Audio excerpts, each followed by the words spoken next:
What do you make of this push to repeal Comstock?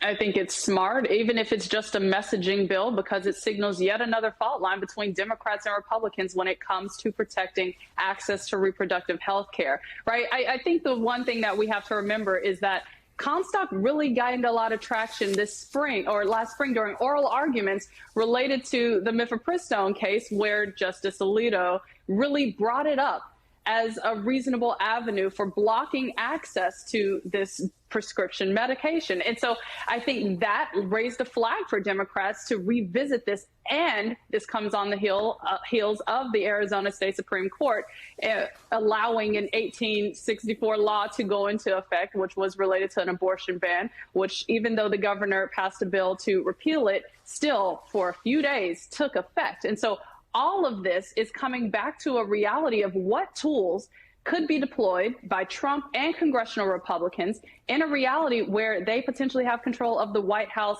and Congress. And so I think this, again, is an opportunity for Democrats to really lay out for voters to understand what that threat is in the context of a reality where Roe has been overturned with the Dobbs decision. And so it's smart, it's political, understanding that abortion rights are a highly potent mobilizing issue across partisan lines, across demographics.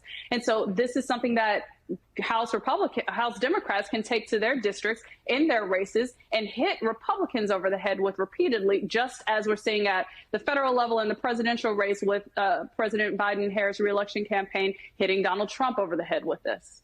Evan, not all Democrats believe that repealing the Comstock Act should be an election year priority. Some say it's a distraction. You've been doing reporting on this. What have you learned?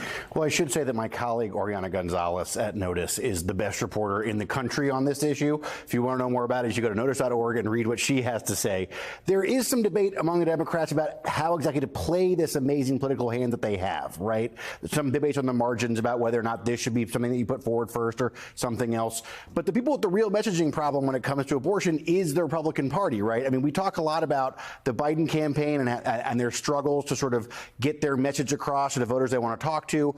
But the biggest sort of political faceplant you can think of when it comes to this really is this abortion issue, where you have the conservative movement that spent decades trying to get to this point now where Roe v. Wade is overturned. And they appear to have no plan to sell that repeal to the voters, right? So that's why you've seen every election where abortion's been on the ballot, the Republicans have lost it. So the Democrats are going to figure out their own way around this. They love to talk about this issue because it's a winner for them, because it's a winner sort of everywhere that it gets on the ballot. It's the Republicans who really have the hardest challenge when it comes to messaging this whole thing. Tara, what do you think?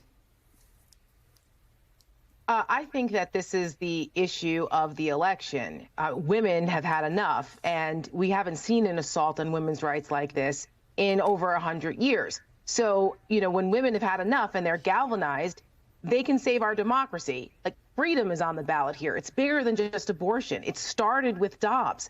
And we've seen now that it has cascaded down into other issues, other areas, from IVF to contraception. We're waiting with bated breath for this SCOTUS decision coming up with the Idaho case, where they've criminalized emergency care for women in Idaho. They have to airlift women out if they need abortion care.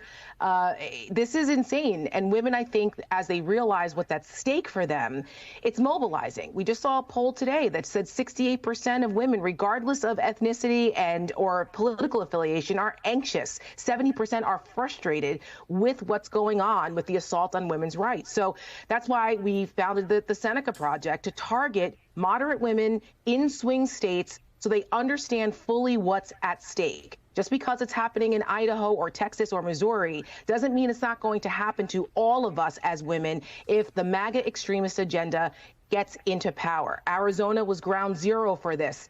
Juanita made the point about that 1860 law that the Supreme Court there tried to implement, these zombie laws that these Republicans are using in order to resurrect these kinds of things for their agenda. You cannot have a lack of imagination for what they're trying to do here. So as we lay out what's at stake for women, particularly these moderate women in swing states, some of these Nikki Haley type voters, right of center women who need a permission structure to vote for Joe Biden, We take these issues and show them that your freedom and your future, not only for you, but for your daughters, is at stake here. And it's very, very real. We see the headlines every single day.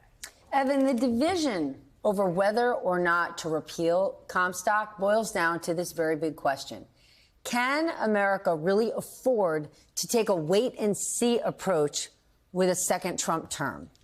Well, Democrats don't think that they can, and they aren't running like they can. I mean, I think that some of this debate about what's going on with this Comstock conversation really is sort of political marginalia. Like, I mean, from what I understand of it, the reality of the situation is Democrats have a winning issue when it comes to the abortion issue in America. And there's some conversation about how exactly to talk about it. But the reality of the situation is this is not going away for the conservatives or for the Republican Party. This is sort of a problem of their own making, and they're trying to figure out ways out of it by kind of walking away from the thing that they believed in for a very long time. Democrats can just keep saying, but you believed it for a very long time, and it has worked for them so far, and I think that they think it's going to keep working for them. I mean, we'll see what happens, but that's a good hand for them to have at the moment. Juanita, new topic. The latest Fox poll shows that President Biden is leading Donald Trump for the first time since last October by a couple of points. Now, a couple of points is well within the margin of error. We still got 20 weeks to go. But what do you make of these numbers? Look, I saw these numbers and I had to pause, Stephanie, because within those numbers, it showed a 9-point increase with independent voters. And so I'm thinking about what contributed to that. Of course, Trump's convictions likely contributed to that. And then I also saw a very interesting point related to the economy, Stephanie, where 58% of voters said that their personal financial situation had improved or was holding steady right now. Now, that is something that Democrats are absolutely likely to latch onto, considering how much Republicans are attempting to hit them over the head with the economy is poor. And I think about that in the context of the debate and how President Biden will try to present this in yet another contrast with former President Trump. Former President Trump ran the economy into the ground, whereas President Biden can say, I have broken historic records related to job creation month after month after month, and people are starting to feel it. And so when Trump tries to rebut with, what about inflation? He can talk about corporate greed and the personal situation that voters are saying that they are feeling, whether that's their improved personal situation or that they're holding steady right now in spite of all the external factors. Tara, this same poll also shows Biden leading Trump by 9 points among independent voters. That is an 11-point jump from May when they favored Trump by 2 points. This is a key group. How does the president keep this momentum going? They have to continue to hammer the message home over and over and over again what the contrast is. Donald Trump represents chaos and a convict, and President Biden represents competence and compassion, and he is doing the job as president of the United States. He's adulting. While Donald Trump is criming, President Biden is adulting. He's doing what presidents do. He's overseas representing America with honor. He's getting things done. He's handling the situations in Europe, with Ukraine. He's situations here at home. To Juanita's point again, the economy. We have the best economy in the world. We're number one in oil production.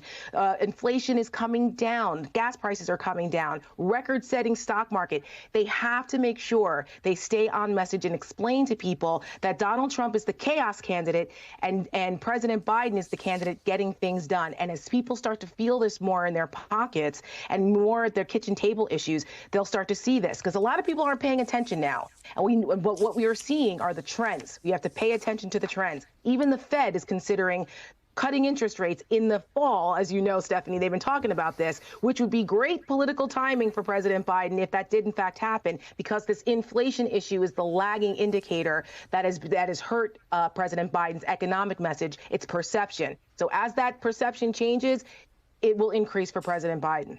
Right? The data could be there all day long, and it's been there for months, and it's not until the American people start to feel these positive impacts on the economy that's a good thing, and they're seeing it now. Evan, Donald Trump has not made a huge or even a noticeable effort to court those Nikki Haley voters. And last week, he supposedly slammed the city of Milwaukee, where the Republican National Convention is going to be hosted, Milwaukee in a critical swing state. These do not seem to be the actions of a person who really wants to win this election. What am I missing? It's unexpected. I'll say that. No, it's very smart to bring up this idea of these Haley voters, because I want to get back to this thing we've been talking about where, you know, this notion that has been part of this election this whole time, that the Democrats are divided and that Biden has had a challenge getting his coalition back together. All those things have been challenges. The Biden campaign itself has had issues. But on the other hand, people are, he's struggling to get his coalition together. Really? Remember when Bernie Sanders and Hillary Clinton were running?